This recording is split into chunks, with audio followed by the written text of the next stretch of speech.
तो सज्जनों और मित्रों, मैं हो गया हूँ 26 साल का। लाइफ के 26 साल गुजर गए हैं और शायद आने वाले जो साल हैं वो भी गुजर जाएंगे। सबके गुजरते हैं। तो मतलब ये है कहने का कि जब मैं छोटा बच्चा था, 15-16 का जब मैं था, तो सोचता था कि यार लाइफ इतनी कठिन तो नहीं है। मतलब ठीक है, अभी मैं बच्चा हूँ। और फिर मुझे लगता था कि मैं फिर डायरेक्ट या तो बूढ़ा हो जाऊँगा या अपने पापा की उम्र का हो जाऊँगा, क्योंकि उनकी लाइफ उस टाइम बहुत कंफर्टेबल थी। मेरे लिए तो थी, खैर उनके लिए ना हो। तो मुझे लगता था कि यार इतनी इतनी कठिन तो नहीं है लाइफ, इतनी आसान तो है।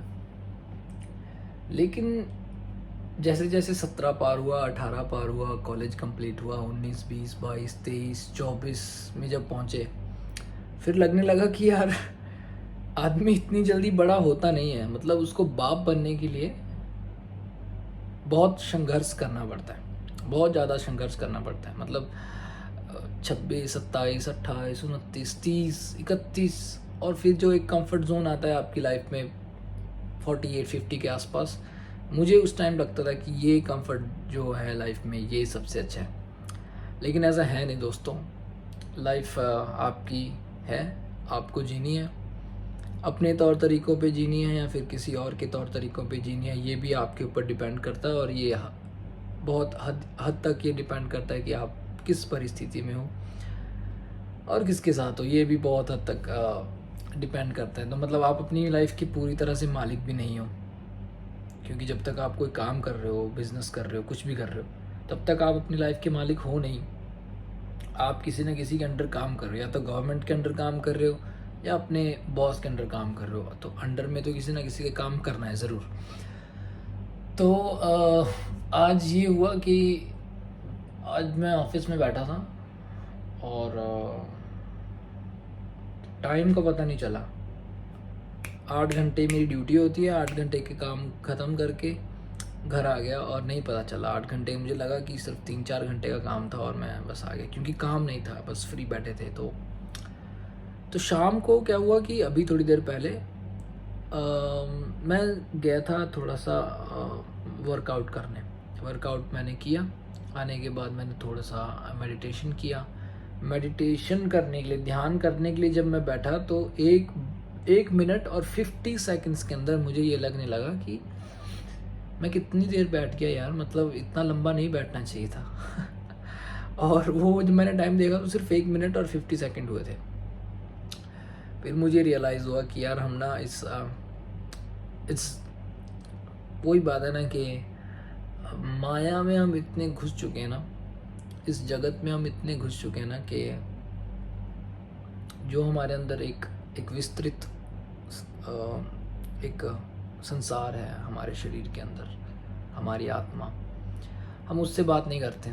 हमें मतलब है, मुझे, आपको, सबको मतलब है कल क्या करना है, परसों क्या खाना है, यहाँ जाना है, वहाँ जाना है। लाइफ इसके इर्द गिर्द घूमती रहती है। मगर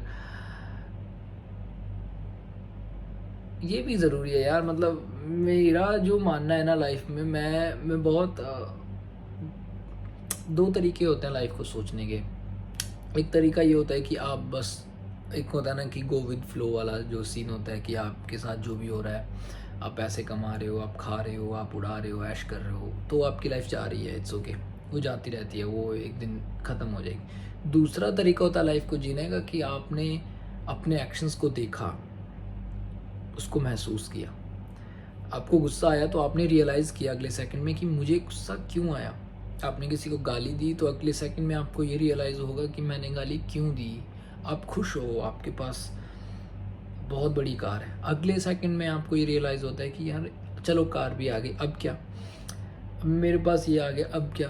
तो ये एक पॉइंट ऑफ व्यू होता है ज़िंदगी को देखने का, ये एक नज़रिया होता है ज़िंदगी को देखने का, ये भी एक तरीका होता है। और जब आप इस तरीके को फॉलो करते हो कि आपको अपने दुख के पीछे का कारण भी पता होना चाहिए, सुख के पीछे का कारण भी पता होना चाहिए कि अब क्या, अब क्यों, ऐसा जो भी है। तो एक ये तरीका लाइफ को जीने का। इस तरीके से अगर आप लाइफ को जियोगे जैसा कि मैं जीता हूँ, मुझे गुस्सा मेरे अंदर बहुत है, बहुत गुस्सा था मेरे अंदर, अभी नहीं है शायद, मेरे अंदर गुस्सा नहीं है, अब है, आई डोंट नो, मैं ये नहीं कहूँगा कि गुस्सा नहीं है, मतलब अब मैं गुस्से को देखता हूँ। अगर मुझे गुस्सा आ भी रहा है किसी के ऊपर, मेरे कलीग्स के ऊपर मुझे गुस्सा आ भी रहा है, मेरे दोस्तों के ऊपर अगर मुझे गुस्सा आ भी रहा है, तो मैं देखता हूँ उस गुस्से को कि यार इतनी सी तो गलती है भाई, इसके पीछे इतनी अपनी ऊर्जा ख़त्म करने की क्या ज़रूरत है। आज इससे हुई है, इससे पहले मुझसे भी होती रही होगी शायद, इसके बाद और भी लोग करते रहेंगे। हर हर हर किसी का अपना माइंडसेट, हर किसी का अपना शरीर, हर किसी की अपनी सोच होती है, अपना तरीका होता है काम करने का, तो गुस्सा क्यों करना। मैं इस तरह से अपनी लाइफ को जीना स्टार्ट किया काफ़ी टाइम से, 3-4 सालों से शायद। और तो मेरा ये है कि मैंने अभी गुस्से के ऊपर मतलब ये नहीं कहूँगा कि बहुत ज़्यादा कंट्रोल कर ले, लेकिन बहुत सारी ऐसी चीज़ें हैं कि वो होता नहीं कि आप दुख में भी सुखी हो और सुख में भी आप सुखी हो। अगर आपको कुछ मिल रहा है तो भी ठीक है, नहीं मिल रहा है तो भी ठीक है, कोई दिक्कत नहीं है ना। तो ऐसा भी होता है। तो मैं तो फ़िलहाल अभी इस फेज़ में हूँ कि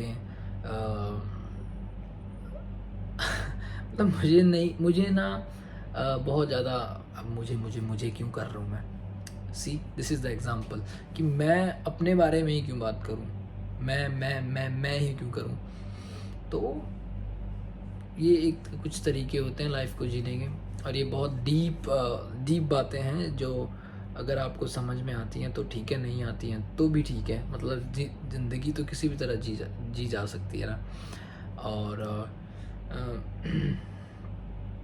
बस ऐसा ही है। और आप खुश रहिए, मुस्कुराते रहिए, और जी ज़िंदगी को देखिए कि आप कैसे जी रहे हो। और जब जब ज़िंदगी को देखोगे तो आप फील कर पाओगे कि नहीं यार, हमने कुछ जिया ज़िंदगी में। अदरवाइज़ लाइफ इतनी फास्ट गुजर जाएगी, पैसे कमाने में, इधर उधर आने जाने में, और ये सब फालतू की चीज़ें करने में लाइफ इतनी जल्दी गुजर जाएगी कि आप जब लास्ट में पहुंचोगे, उस एज पे पहुंचोगे, फिर आपको लगेगा कि लाइफ को तो जिया ही नहीं। तो लाइफ को अगर जीना है तो लाइफ को देखना स्टार्ट कीजिए, अपने हर एक्शन को काउंट कीजिए कि मैं ऐसा सोच रहा हूँ तो क्यों सोच रहा हूँ, मैंने गुस्सा किया तो क्यों किया, मुझे नहीं करना चाहिए था, कर भी दिया तो सॉरी बोल देता ना। मतलब ठीक है ना यार, क्या दे, ईगो नहीं रखनी है, जो मैं नहीं रखता हूँ बिल्कुल भी। मेरे अंदर ईगो वीगो वाला सिस्टम है नहीं, बहुत पहले ख़त्म हो चुका है। तो अभी बस, और मेकिंग मेमोरीज फॉर यूट्यूब, और गुड डे भाई सारे नू।